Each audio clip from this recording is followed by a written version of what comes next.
Hello दोस्तों, आपका स्वागत है हमारे चैनल पे। आज का जो टॉपिक है उसका नाम है इलेक्ट्रॉन ट्रांसपोर्ट चेन। ये हम जब कार्बोहाइड्रेट पढ़ रहे थे उस समय भी ये पढ़े थे। ठीक है, वही है। इसमें सिर्फ थोड़ा सा ज़्यादा बढ़ा दिया गया है। क्यों? क्योंकि हम थर्मोडायनेमिक्स में पढ़ रहे हैं और कैसे एनर्जी चेंजेज होता है इसके बारे में डील करेंगे। जब हम कार्बोहाइड्रेट पढ़ रहे थे तो क्या पढ़ रहे हैं इसमें इलेक्ट्रॉन चेन के अंदर? ग्लाइकोलाइसिस के समय या क्रेब साइकिल के समय सबसे पहले क्या होता है? ग्लाइकोलाइसिस होता है। ग्लाइकोलाइसिस से पाइरूवेट बनता है, पाइरूवेट एसिटाइल कोएंजाइम में बनता है, फिर वो क्रेब साइकिल में चला जाता है। इन दोनों प्रोसेस में जो NADH और FADH प्रोड्यूस होता है, इससे ATP बनाने की प्रक्रिया किसके द्वारा होती है? इलेक्ट्रॉन ट्रांसपोर्ट चेन के द्वारा होती है। ठीक है, तो इलेक्ट्रॉन ट्रांसपोर्ट चेन है क्या? इसमें एक सीरीज ऑफ प्रोटीन कॉम्प्लेक्सेस होते हैं जो मेनली कहाँ एम्बेडेड होते हैं? माइटोकॉन्ड्रिया के मेम्ब्रेन में। मेनली इसमें 5 कॉम्प्लेक्सेस के बारे में आपको पढ़ना होगा। ठीक है, ये क्या करेंगे? ये इलेक्ट्रॉन कैप्चर करेंगे डोनर मॉलिक्यूल से और उसको एक दूसरे कॉम्प्लेक्स में ट्रांसफ़र करेंगे। उसके बाद क्या करेंगे? वो मेनली जो ट्रांसफ़र करते हैं वो क्या करते हैं? तो पंप करते हैं हाइड्रोजन आयन को। ये बहुत इम्पोर्टेंट है। ये क्या करते हैं? पंप हाइड्रोजन आयन को कपल करते हैं किसके साथ? इलेक्ट्रॉन के साथ। ठीक है, पंपिंग ऑफ हाइड्रोजन आयन। ये जो हाइड्रोजन आयन पंप होता है तो इससे इसका क्या में यूज होता है? मेनली ATP के सिंथेसिस में। कैसे? अभी नीचे देखेंगे। पहले कुछ माइटोकॉन्ड्रिया के बारे में पढ़ लेते हैं क्योंकि माइटोकॉन्ड्रिया में ही मेरा ETC होता है। ठीक है, तो सबसे पहले माइटोकॉन्ड्रिया में कितने लेयर होते हैं? तो माइटोकॉन्ड्रिया डबल लेयर का होता है। इसको कहते हैं आउटर माइटोकॉन्ड्रियल मेम्ब्रेन। इसके अंदर का जो लेयर होता है उसको कहते हैं इनर माइटोकॉन्ड्रियल मेम्ब्रेन, और जो बीच में स्पेस होता है उसको कहा जाता है इंटर मेम्ब्रेनस स्पेस। ठीक है, तो देखिए ये आउटर माइटोकॉन्ड्रिया है, ये क्या है? इंटर मेम्ब्रेनस स्पेस है, और ये वाला क्या है? माइटोकॉन्ड्रियल मैट्रिक्स है। माइटोकॉन्ड्रियल मैट्रिक्स में कौन कौन सा प्रोसेस होता है ये याद कर लीजिए, बहुत ही ज़्यादा इम्पोर्टेंट है। माइटोकॉन्ड्रिया के मैट्रिक्स में mainly Krebs cycle, urea cycle और बीटा ऑक्सीडेशन होता है। क्या क्या? क्रेब साइकिल, यूरिया साइकिल और beta oxidation. Inner mitochondrial membrane में क्या क्या होता है? तो इलेक्ट्रॉन ट्रांसपोर्ट चेन, माइटोकॉन्ड्रिया का सारा एंजाइम कहाँ पाया जाता? क्रेब साइकिल का सारा एंजाइम माइटोकॉन्ड्रिया के मैट्रिक्स में पाया जाता है, सिर्फ एक को छोड़ के, सक्सिनेट डिहाइड्रोजिनेज, जो कहाँ पाया जाता है? इनर माइटोकॉन्ड्रिया मेम्ब्रेन में। और क्या होता है इनर माइटोकॉन्ड्रिया मेम्ब्रेन में? ATP synthase. याद हो गया माइटोकॉन्ड्रिया मैट्रिक्स में क्या होता है और इनर माइटोकॉन्ड्रिया मेम्ब्रेन में क्या होता है। ठीक है, चलिए देखते हैं। OMM कहने का क्या मतलब है? O से क्या होता है? Outer mitochondrial membrane, inner mitochondrial membrane, inner mitochondrial space. ठीक है, OMM ये परमिएबल होता है लगभग सबके लिए, जितने भी छोटे मॉलिक्यूल्स है सबके लिए परमिएबल है। इनर माइटोकॉन्ड्रियल स्पेस, इसमें क्या होता है? ये सिमिलर इन्वायरमेंट देता है, सबस्ट्रेट देता है with cytoplasm. Inner mitochondrial membrane ये सेलेक्टिव होता है। ये आउटर माइटोकॉन्ड्रियल मेम्ब्रेन की तरह नहीं सबको एंट्री दे देगा, ये हाईली सेलेक्टिव होता है। ये ट्रांसपोर्ट करता है कैसे? तो with transport system for ATP, ADP, pyruvate, succinate, alpha ketoglutarate, malate, citrate, cytidine, GTP और GTP और GDP। सिर्फ ये लोग को ही ये क्या कर सकता है? ट्रांसपोर्ट सिस्टम प्रोवाइड करता है। बाकी के लिए क्या होता है? हाईली सेलेक्टिव होता है। यहाँ तक समझने में कोई प्रॉब्लम नहीं है? इसमें मैंने बताया था कि ये किसमें कितने कॉम्प्लेक्स होते हैं, 5 कॉम्प्लेक्स होते हैं। Complex 1, complex 2, complex 3, complex 4, complex 5। ठीक है। और इसमें 2 जो होते हैं, अगर पूछेगा कि जो हमारा इंटर माइटोकॉन्ड्रियल मेम्ब्रेन है उसमें 2 मोबाइल जो कॉम्प्लेक्स प्रेजेंट होते हैं वो कौन है, तो इसको कहेंगे यूबिक्विनोन या कोएंजाइम क्यू या साइटोक्रोम सी। ठीक है। चलिए अब एक एक करके सारे कॉम्प्लेक्स के बारे में डिस्कस करते हैं। कॉम्प्लेक्स 1, इसमें मेनली क्या होता है, तो इसमें NADH से NAD बनता है, मतलब यहाँ पर भी एक हाइड्रोजन निकलता है। कॉम्प्लेक्स 2, इसमें सक्सिनेट से फ्यूमरेट निकलता है, मतलब कि FADH FAD+ में बदलता है। ठीक है। मेनली ये याद रखिएगा, NADH कॉम्प्लेक्स 1 में जाके अपना हाइड्रोजन देता है और FADH ये कॉम्प्लेक्स 2 को हाइड्रोजन देता है। ठीक है। और इसके बाद ये हाइड्रोजन हमारा ऊपर की ओर चला जाता है। ठीक है। इलेक्ट्रॉन से क्या होता है, इलेक्ट्रॉन से वो एक दूसरे को क्या करता है, इक्विवेलेंट करता है। तो ये होता कैसे है, मान लीजिए क्या हुआ कि NADH एक हाइड्रोजन निकाला। ठीक है। ये हाइड्रोजन इलेक्ट्रॉन के थ्रू यहाँ पे आ गया और इसको एक्टिव कर दिया। हाइड्रोजन चला जाएगा इनर मेम्ब्रेनस स्पेस में और ये इलेक्ट्रॉन फिर यूबिक्विनोन क्यू से कहाँ चला जाएगा, कॉम्प्लेक्स 3 में। कॉम्प्लेक्स 3 से साइटोक्रोम सी में, साइटोक्रोम सी से ये साइटोक्रोम A से A3 में। ठीक है। यहाँ जाने के बाद क्या ये कॉम्प्लेक्स 5 में चला जाता है, नहीं, यहाँ जाने के बाद ये फिर से वापस मैट्रिक्स में आ जाता है। क्यों, आगे बताऊंगी। क्योंकि 5 में क्या होता है, हमारा ATP का फॉर्मेशन होता है। जब FADH की बात करें तो FADH क्या कॉम्प्लेक्स 1 में जाता है, नहीं। FADH अपना हाइड्रोजन से कॉम्प्लेक्स 2 को एक्टिवेट करता है। ठीक है। तो इसका पाथवे कैसे होगा, तो कॉम्प्लेक्स 2 से यूबिक्विनोन क्यू, फिर साइटोक्रोम B, फिर ये साइटोक्रोम C, फिर साइटोक्रोम A से A3, फिर वो फिर से नीचे आ जाएगा। 5 में डायरेक्ट वो नहीं जाता है। ठीक है। इसलिए कॉम्प्लेक्स 1 को क्या कहा जाता है, NADH डिहाइड्रोजनेज कहा जाता है और कॉम्प्लेक्स 2 को क्या कहा जाता है, सक्सिनेट कहा जाता है। ठीक है। चलिए आगे बढ़ते हैं। अब NAD+ ये क्या होता है, ये मेनली डेराइव करता है नियासिन से। नियासिन क्या होता है, विटामिन B3। ये एक्टिव, इसमें एक्टिव पोर्शन कौन सा होता है, निकोटिनामाइड रिंग। ये मेनली 2 इलेक्ट्रॉन को कैरी करता है, लेकिन जब हाइड्रोजन की बात करें तो सिर्फ एक हाइड्रोजन को।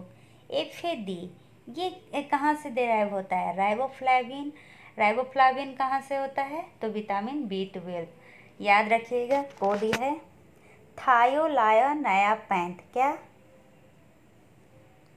थायोलायोनायापेंट।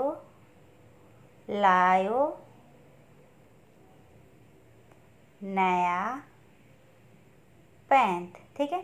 थायो से थायमिन, विटामिन B1। लायो से लाइबोफ्लाविन, विटामिन B2। नया से नियासिन, विटामिन B3। ठीक है। लेकिन जो FAD है ना, ये 2 इलेक्ट्रॉन कैरी करता है और 2 हाइड्रोजन भी कैरी करता है। लेकिन जब NAD की बात करें तो वो 2 इलेक्ट्रॉन कैरी करता है और सिर्फ एक हाइड्रोजन। तो कंपैरिजन हम अलग करना चाहे तो कर सकते हैं। और जब एक्टिव पोर्शन की बात किया जाए तो FAD में कौन सा एक्टिव पोर्शन होता है, आइसोएलॉक्साजीन रिंग। ठीक है। चलिए अब सटल सिस्टम, आपको पता होगा सटल सिस्टम बहुत ही इम्पोर्टेंट है, क्योंकि जो मैलेट एस्पारेटेट सटल सिस्टम है इसमें मेनली NAD यूज होता है और ग्लिसरॉल 3-फॉस्फेट सटल सिस्टम में FAD यूज होता है। मतलब कि FAD as a mitochondrial electron carrier है। तो इसमें क्या होता है, 2 इलेक्ट्रॉन का चेंज, मेनली एक इलेक्ट्रॉन होता है, लेकिन जब ग्लाइकोलाइसिस करते हैं तो उसमें सब कुछ डबल चलता है। कैसे? तो देखिए NADH में मेनली पुराने थ्योरी के अनुसार 3 ATP होते हैं, ठीक है, और FADA में 2 ATP होते हैं। जब ये ग्लाइकोलाइसिस मैलेज सतह सिस्टम से चलेगा तो टोटल ATP कितने होंगे? 38। लेकिन अगर ग्लिसरॉल सतह सिस्टम से चलेगा तो 36 ATP होंगे। यही यहाँ पर तो एक लग रहा है ना, लेकिन ये प्रोसेस 2 बार होता है, इसलिए 2 ATP का फर्क हो जाता है। अब ये जो मैलेट एस्पर्टेट सतह सिस्टम है, इसमें मेनली ट्रांसएमिनेशन होता है किसके किसके बीच? Oxaloacetic acid and glutamate के बीच। ये एक मेजर सतह सिस्टम होता है। कहाँ कहाँ पे? लीवर और हार्ट सेल में। लेकिन जो ग्लिसरॉल 3 फॉस्फेट है ना, इसमें मेजर सतह सिस्टम कहाँ कहाँ पे होता है? तो मायोसाइट और ब्रेन में। और इसमें मेनली कौन सा एंजाइम यूज होता है? तो ग्लिसरॉल 3 फॉस्फेट डिहाइड्रोजिनेज। ठीक है, देखिए ये हो रहा है। अब आते हैं कंपोनेंट ऑफ ETC। सबसे पहले हमने क्या पढ़ा? साइटोक्रोम। साइटोक्रोम एक प्रोटीनस पाथ है जो मेनली हेम प्रोटीन से जुड़ा हुआ रहता है। और ये इसमें क्या होता है? आयरन होते हैं। कहाँ पर? तो पोरफिरिन रिंग में। ये एक सिंगल इलेक्ट्रॉन कैरियर है, सिर्फ एक ही इलेक्ट्रॉन को कैरी करता है। और जो साइटोक्रोम C है, मोबाइल और वाटर सोल्यूबल प्रोटीन है। दूसरा क्या है? यूबिक्विनोन, जिसका नाम क्या रखा गया है? Coenzyme Q। ये साइटोक्रोम C और यूबिक्विनोन दोनों क्या है? मोबाइल है, ठीक है। लेकिन जो साइटोक्रोम है वो प्रोटीनस पाथ है, और जो यूबिक्विनोन है वो नॉन प्रोटीनस पाथ है। किसका? आइसोप्रेनोइड क्विनोन का। ये भी एक अनदर मोबाइल कंपोनेंट है और मोस्ट अबंडेंट है। इसका स्ट्रक्चर सिमिलर होता है विटामिन E और विटामिन K की तरह। अब तीसरे कंपोनेंट की बात करें तो कौन कौन सा है? Iron sulphur complexes. ये मेनली एसोसिएटेड होता है मेटेलोफ्लेवोप्रोटीन साइटोक्रोम B। ये सिंगल इलेक्ट्रॉन कैरियर है और इन्वॉल्व होता है रिडॉक्स मैकेनिज्म में। रिडॉक्स सबको पता होगा, जिसमें ऑक्सीडेशन और रिडक्शन दोनों ही हैं। नाम से ही देखिए क्या है? रिडॉक्स। री से क्या होता है? रिडक्शन। ऑक्स से क्या होता है? ऑक्सीडेशन। मतलब दोनों मैकेनिज्म होता है इसमें। और किसके किसके बीच? तो फ्लेविन और क्यू के बीच। मॉलिक्यूल ऑक्सीजन, ये फाइनल एक्सेप्टर होता है इलेक्ट्रॉन का। इसमें मेनली 4 इलेक्ट्रॉन मिलके क्या बनाते हैं? 2 मॉलिक्यूल ऑफ वाटर बनाते हैं, ठीक है। उसके बाद कुछ देर के बाद हम वीडियो बताएंगे, जिसमें आपको ये वीडियो मेनली गूगल से लिया गया है, इसलिए इसका कोई पायरेटेड अधिकार नहीं है मेरा। ये वीडियो से लिया गया है ताकि आप अच्छे से समझ सकें, ठीक है। देखिए अभी ऊपर में पढ़ाए थे ना, कॉम्प्लेक्स 1 का क्या नाम है? NADH dehydrogenase. कॉम्प्लेक्स 2 का क्या नाम है? सक्सिनेट। ये यूबिक्विनोन है, ठीक है। ये कॉम्प्लेक्स BC1 है। कॉम्प्लेक्स C है, इसको कहते हैं साइटोक्रोम ऑक्सीडेज, जिसका दूसरा नाम क्या था? तो AA3, ठीक है। और ये ATP है। यहाँ तक समझ गए? चलिए अब वीडियो देखते हैं।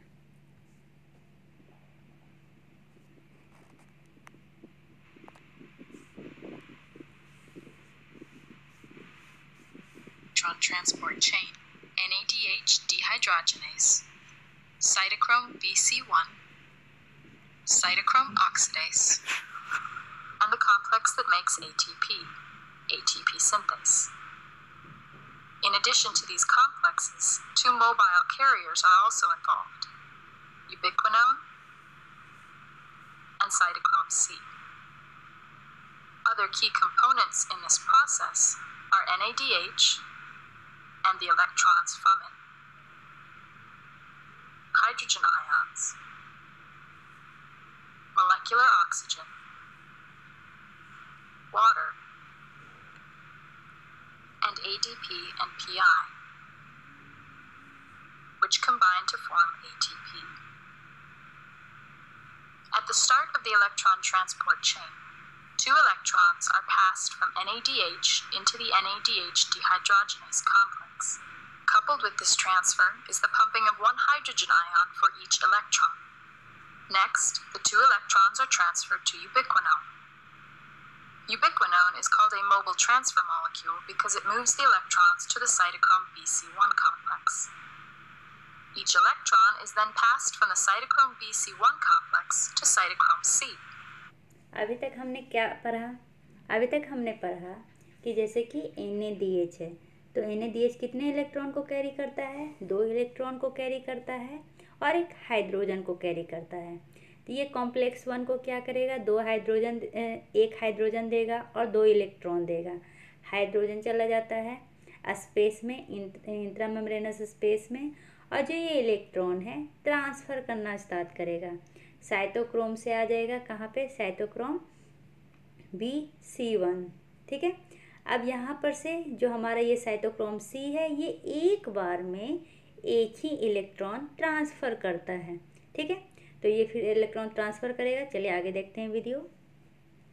Cytochrome C accepts each electron one at a time. One hydrogen ion is pumped through the complex as each electron is transferred. The next major step occurs in the cytochrome oxidase complex. This step requires 4 electrons. These 4 electrons interact with a molecular oxygen molecule and 8 hydrogen ions. The 4 electrons, 4 of the hydrogen ions, and the molecular oxygen are used to form 2 water molecules. The other 4. ऐसे ही क्या हुआ कि cytochrome क्या किया? एक एक electron लाके यहाँ पर साइटोक्रोम ऑक्सीडेज को दे दिया। इसमें जब 4 इलेक्ट्रॉन एक साथ आ जाते हैं, तब ये वाटर मॉलिक्यूल के साथ, हाइड्रोजन मॉलिक्यूल के साथ इंटरेक्ट करके वाटर बनाता है। कितना मॉलिक्यूल वाटर को बनाता है? तो 2 मॉलिक्यूल, क्योंकि हाइड्रोजन 4 हैं। ठीक है।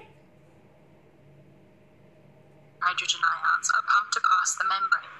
This series of hydrogen pumping steps creates a gradient. The potential energy in this gradient is used by ATP synthase to make ATP from ADP and inorganic phosphate.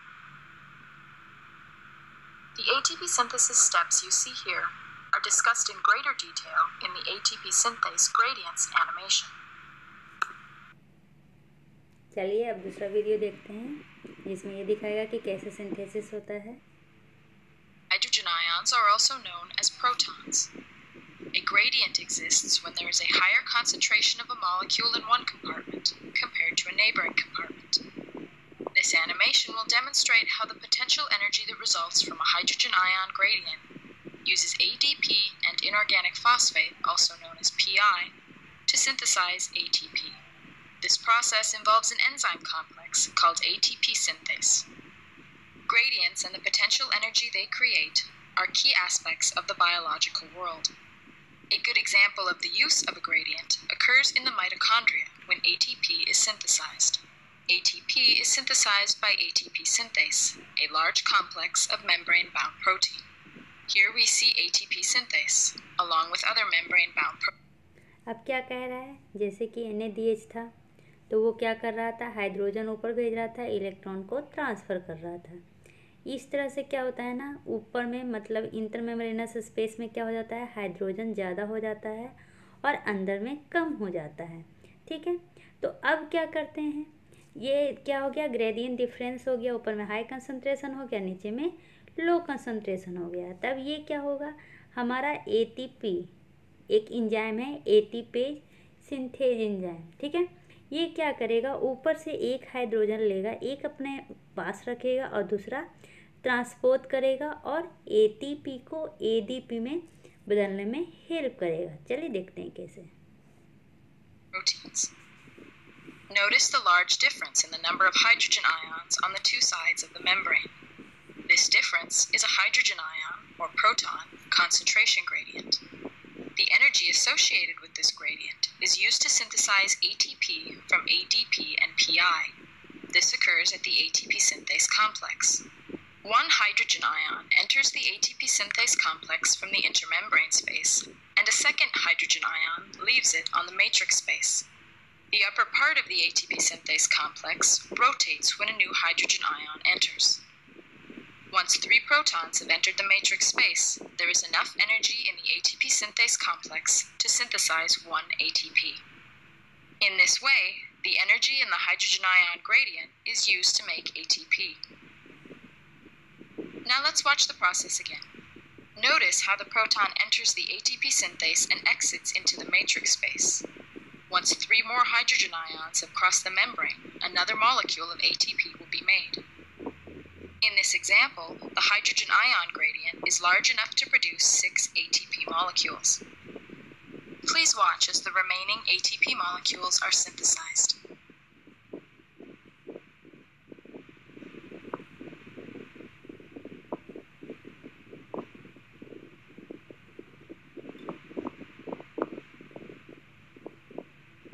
The process has now completed, and the result is an equal number of protons on each side of the inner membrane. Without a gradient, there is no more energy available to make ATP. In biological systems, however, a gradient is always maintained. The mitochondrial hydrogen ion gradient is generated as electrons pass through 3 membrane complexes. That process can be seen in the mitochondrial electron transport chain animation.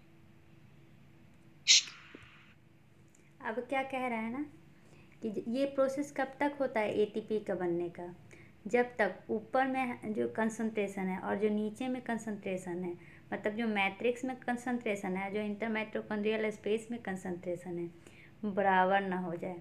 तो इससे क्या formation होगा? अगर अभी तो NADH का formation हम देख रहे थे, ठीक है, तो 2 NADH से 6 ATP बनता है, मतलब कि 1 NADH से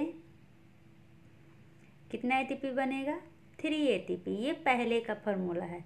अब बोला जाता है ना कि इसमें से कुछ एनर्जी यूज कर लिया जाता है और 1 NADH इक्वल टू होता है 2.5 ATP, ठीक है। अगर यही जब FADH2 का बात करें तो एक FADH2 के में होता है, FADH2 में कितने होते हैं? 2 ATP पहले के अनुसार, लेकिन अब क्या कहा जाता है कि उसमें से कुछ एनर्जी यूज कर लेता है, तो 1.5 ATP। आप जानेंगे कि कैसे ATP का फॉर्मेशन होता है, ठीक है। चलिए अब आगे देखते हैं। ये मेनली 5 कॉम्प्लेक्सेस है जिसके द्वारा हमारा ATP का फॉर्मेशन होता है। देखिए यही बात अभी समझा रही थी, ठीक है। अब ये है ना, मेनली इसको भी कोई इनहेबिट करने वाला होता है, ठीक है। जैसे कि कॉम्प्लेक्स 1 है, कॉम्प्लेक्स 2 है, कॉम्प्लेक्स 3 है, कॉम्प्लेक्स 4 है, कॉम्प्लेक्स 5 है। तो कॉम्प्लेक्स 1 को कौन इनहिबिट करता है? तो अगर निमोनिक्स याद करें तो सबसे पहले मान लीजिए, याद कीजिए, कोई बच्चा जब जन्म लेता है तो उसको सुधारने के लिए अम्मा क्या करती है? अम्मा तो हम लोग माँ को कहते हैं ना, पीटती है, लेकिन क्या वो खुश होती है? नहीं, वो खुद रोती है। मतलब कॉम्प्लेक्स 1 में क्या होता है? अम्मा पीटती है और रोती है, ठीक है। यहाँ तक समझ में आ गया? अब देखिए कॉम्प्लेक्स 2 को कैसे याद रखेंगे? तो क्या है? CM थोड़ा लो भी है, ठीक है। तो कॉम्प्लेक्स 1 में क्या हो गया? अमोबार्बिटल, पायरिसिडीन A, रोतिनोन, ठीक है। कॉम्प्लेक्स 2 में क्या हो गया? Carboxin, TTFA, मालोनेट। कॉम्प्लेक्स 3 में क्या आते हैं? दीदी और अंती, ठीक है। तो डी से क्या आ जाएगा? डाइमर्सकाप्रोल और अंती में एंटीमाइसिन।